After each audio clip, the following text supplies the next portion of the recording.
filets-là, ils sont tridimensionnels. Fait que quand le brouillard arrive ici, il est piégé. C'est comme une espèce de toile d'araignée. Les oliviers d'Abdessalam Amiri sont morts, emportés par la sécheresse qui frappe le Maroc depuis 6 années consécutives. Cette terre, on la surnommait Faïd, littéralement l'eau abondante. Il y avait de l'eau partout, il n'y avait pas de débat. C'était une région où on avait suffisamment d'eau. Maintenant, si on veut en trouver, on doit creuser à 160 ou même 240 mètres. Mais pour forer à cette profondeur, il faut avoir de l'argent. Il ne peut plus vendre ses olives. Les vignes aussi ont brûlé. Comme lui, de nombreux Marocains souffrent du manque d'eau. Le pays a connu des records de chaleur allant jusqu'à 50 degrés. Et les précipitations sont en baisse depuis plusieurs années. Dans le sud du Maroc, des scientifiques se sont lancés un défi. Trouver de l'eau pour ceux qui n'en ont plus.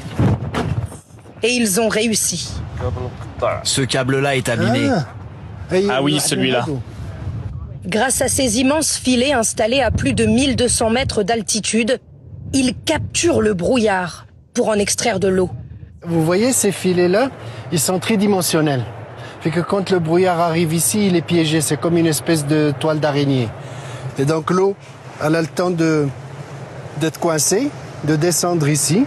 Et puis de là, ça s'en va vers la citerne qui est en bas, où tout est stocké. L'endroit est idéal.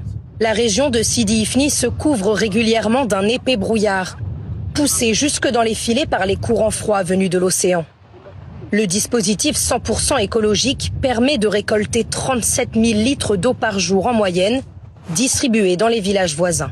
Pour environ 4 € par mois, les familles ont désormais accès à l'eau courante. Avant, ils allaient dans des puits. Et puis avec les puits, c'est pas toujours garanti qu'il y ait de l'eau. Avec la sécheresse, les puits sont épuisés. Avec le changement climatique, c'est encore pire. Et maintenant, pour eux, c'est un miracle. Parce que ramasser de l'eau de brouillard et avoir de l'eau de brouillard avec cette abondance, c'est quasiment impossible à penser. Aujourd'hui, près de 1000 personnes ont accès à l'eau grâce au projet. Le Maroc, qui possède les plus grands capteurs de brouillard au monde, compte installer d'autres filets pour lutter contre les changements climatiques et les pénuries d'eau.